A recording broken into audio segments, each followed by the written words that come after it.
And ladies and gentlemen, boys and girls, welcome to another edition of Voices from the Grid. I'm Blue Ranger Michael, being joined once again by Red Ranger Sasha. The one, the only, the ever snarky.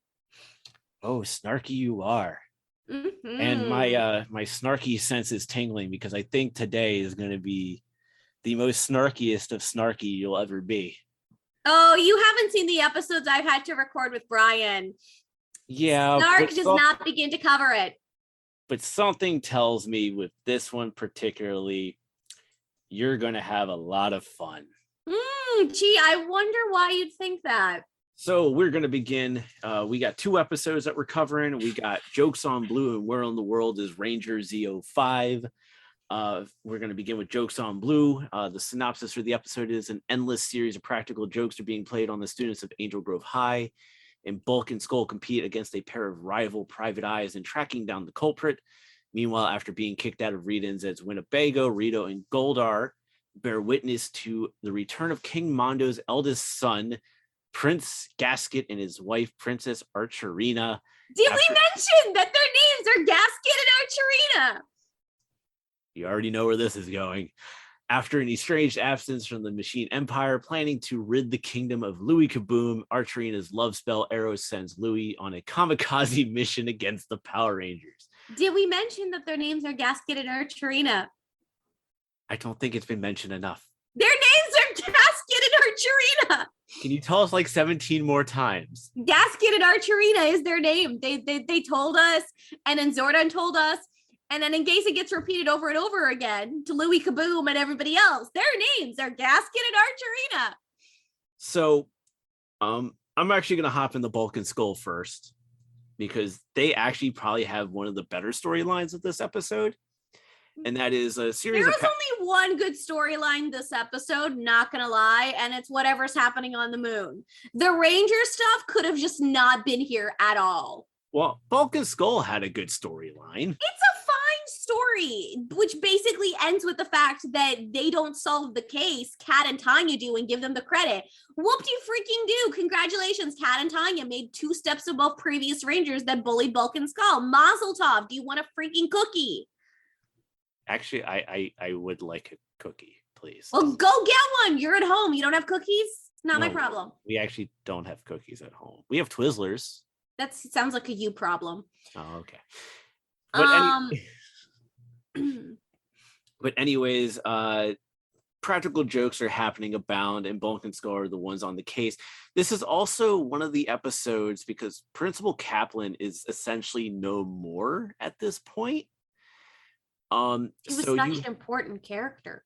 You have like the assistant principal give Bulk and Skull a mission, and then you see these 2 guys. Is that who she was? Yeah, we don't have an actual definition of who she was because they never really said who she was. Because I think she was like city council person or something like that. Yeah, I don't know. Because Skull refers to her as like Your Majesty. He wouldn't refer to a vice principal like that. I don't know, and unfortunately, looking at the casting list, it doesn't have her listed. That's point being, whoever anyway, she's the person somebody is of importance. Like, she's still technically somebody of importance. So she gives them the job, to which then we see these 2 schmucks by the name of Humphrey and Bogart arrive and claim they can solve the case. As it goes on, we find out that they're the ones who are setting up all the practical jokes, to which then Tanya and Kat overhear them and how they're setting up Bulk and Skull. It was a real head scratcher. Oh, and the person is her name is Miss Rodriguez. She's actually in the Ranger Wiki plot notes, but not in the casting list for whatever reason. So, as Sasha mentioned earlier, Tanya and Kat give Bulk and Skull the credit because, quite honestly, they needed the credit for it because they've been given such horrible assignments by Detective Stone. Well, because joining Detective Stone's detective agency was kind of a stupid decision. Yeah, so it's been rough for them, so they needed the W. Let's just give them that. They needed the dub. Meanwhile, Sasha's two favorite people in the whole wide Gasket world. and Archerina. Did we mention their names are Gasket and Archerina? They arrive on the moon. Sprocket is a little perturbed a little bit, but also a little happy to see his brother. The intergalactic warning system goes off and only Billy can use it, apparently. Because that makes sense. Just like everything else in Power Rangers. So we see Gasket and Archerina attack Louis Kaboom, and Archerina shoots a arrow at Louis, which has a love spell on him, and sends Louis to Earth to fight the Power Rangers on her behalf. Man, that's what Clank did in the first episode we saw Louis Kaboom without the spell. You want Queen Machina's love? Go fight the Rangers. Rinse and repeat. But don't forget that at this point, Queen Machina and Sprocket were kicked out of the palace by Louis Kaboom. So they have to do something to infiltrate the palace. And it can't just be a straight of like, we're taking over. What they do is essentially make Louis Kaboom from the bad guy to a minion of the bigger bad guy, which, let's be honest here, Prince Gasket and Archerina. Did I mention their names were Prince Gasket and Archerina? They are much more interesting villains. And they have like backstory. And they have personality. Very important. And they don't have stupid accents. Looking at you, Louis Kaboom. Looking at you. So anyways, the Rangers go to the power chamber for briefing. They morph into action, and it's Super Zeo Megazord time right off the bat. The heck with fighting. And after some fighting, the Zeo Ultrazord comes out for the victory against Louis Kaboom. So you have rid yourself of Louis Kaboom. Freaking finally. He was so annoying. Yep. There was literally no point in bringing him in other than we need to use Sentai footage. And filler. One thing I have noticed with Zeo is that there's a lot of pointless episodes. Yeah, there is. No, not that. It's multi-episode arcs that aren't very clear when you read it on a DVD case or on Netflix. But when you start watching the episodes, like we've had at least 3 different Tommy story arcs this season. Which is really 3 too many, but go on. You've had now the Louis Kaboom story arc. We just now, which we just wrapped up. We're now starting up the Prince Gasket and Princess Archerina. Did we mention their name is Gasket and Archerina? We're now starting their storyline at this point now, their story arc. So it's like, it's been a season of story arcs. Yeah, the problem is that there's really no development to any of these story arcs. Except for Tommy, who gets all of it. I don't care.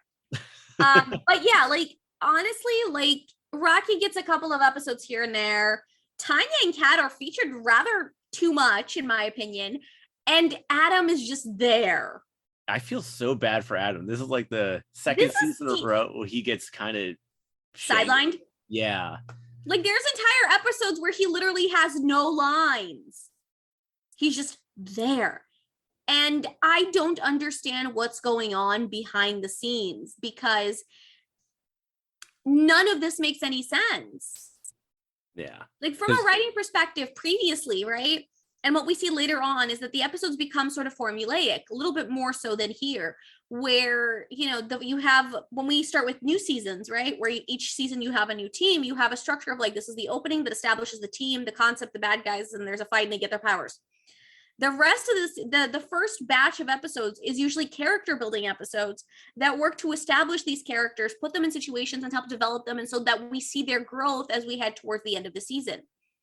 Here, Adam had so much potential and so much growth. And the only episode that was really good that featured him was that came from Angel Grove this season. And aside from Ben and I reviewed this episode, go check it out. It's awesome.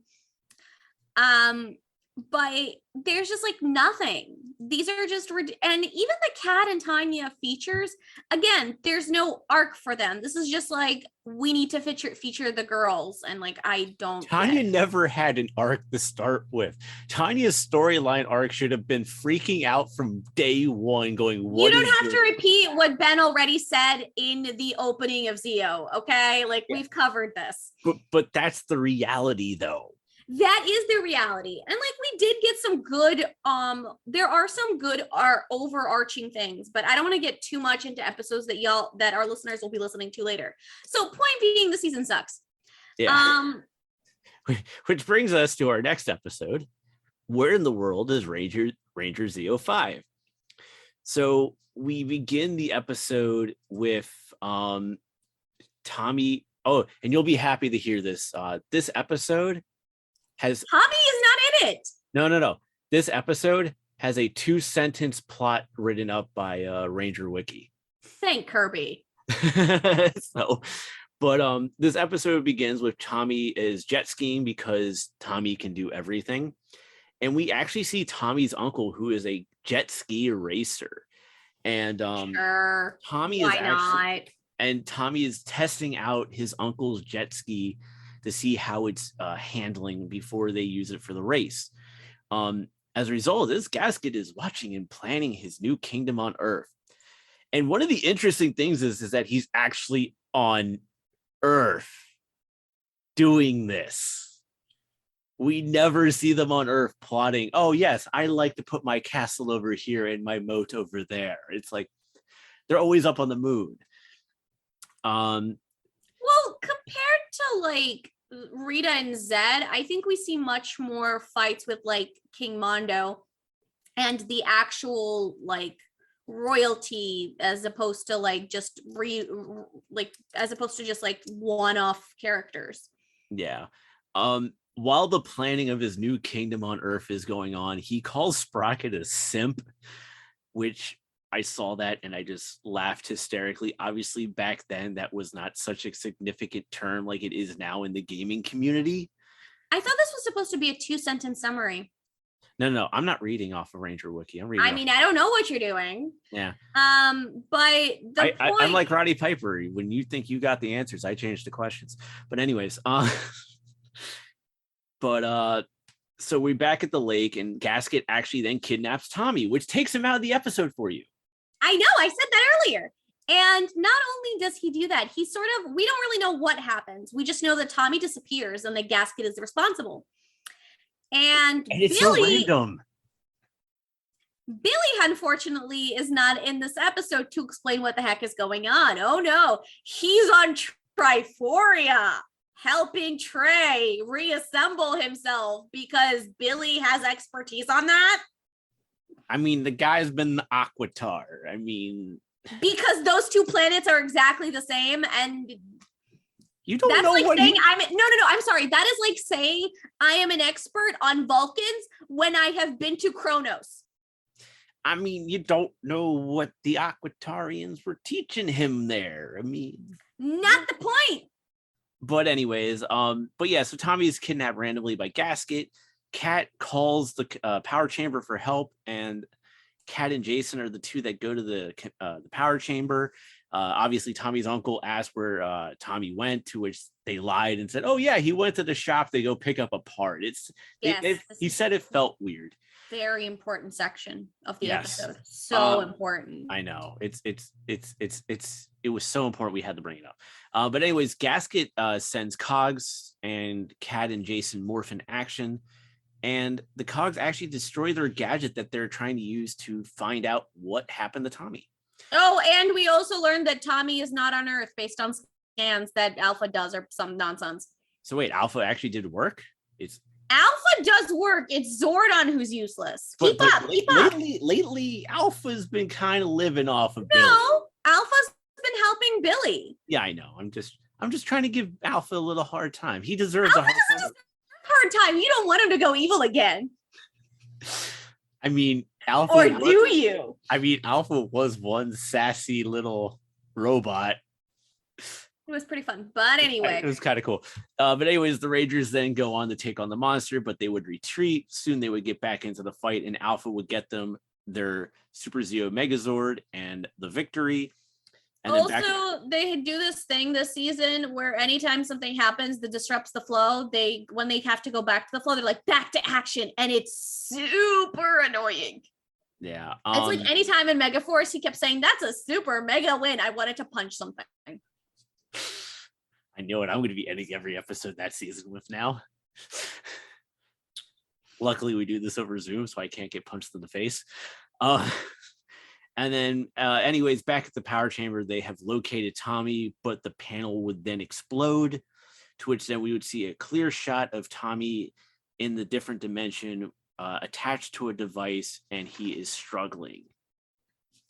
Oh no, the horror, so sad. I'm reviewing the next episode of where that leads to, which is kind of fun, but also not as good as I remember. I picked that episode after this one to record because I remembered enjoying it as a kid. And it's actually a cool concept. But you'll see as we move forward in this saga in the next episodes that I'm reviewing, a clear picture begins to form. The nostalgia glasses come off, and we see an interesting arc for the last. Let me see here. The next two episodes, Brian and I are recording together. And you see a very weird, bordering on plagiarism situation happening. But more on that in next episode. This episode is basically everybody going, oh my God, where's Tommy? And I'm just like, I don't care. But there is an interesting moment here for Bulk and Skull, who get rescued by Alpha. Yes. It's kind of cool. Yeah, and I think Lieutenant Stone's water scooter is fine. You know, maybe Lieutenant Stone should stop investing in all of these like water scooters and cars and like actually get some clients. Maybe he should actually learn how to be a detective. Nah, too much effort when he can just do stuff with Bulk and Skull and annoy the crap out of me. And ruin their lives. Yeah, pretty much. All right, so... All right. That's all I got. Hey, real quick, who are the new baddies again? Their names are Gasket and Archerina. And can you mention them on your social medias? No. So on social media, you can find me over on geekgirl101.tumblr.com. That is always the best way to reach me. At the timing of this episode, I am reviewing Miss Marvel. So you can check out my thoughts on that and watch me cry in a corner on Jewish representation. And of course, you can find me over on Twitter at Geeky Kaplan, excuse me. That is Kaplan with a K after the greatest superhero in the Marvel Universe, Billy Kaplan. Mike, what about you? You can find me on the Twitters at the Lindenbaum75, Facebook at facebook.com/X75 Productions, Twitch doing the gaming thing at twitch.tv/the and everything else is on the website at txhdhockey.com. Click on the X75 Productions tab to go to Voices from the Grids page, and at VFTG_PR on the Twitters for the show. Also, seriously, tweet at us. Our Twitter can be very spicy. You just have to ask us ridiculous questions and watch us respond because we get snarky. Yes. In case these last two episodes weren't snarky enough for you, there's more snark where this came from. Yes. And so with that, grab your Zeonizers and may the power protect you. Did we mention their names were Gasket and Archerina?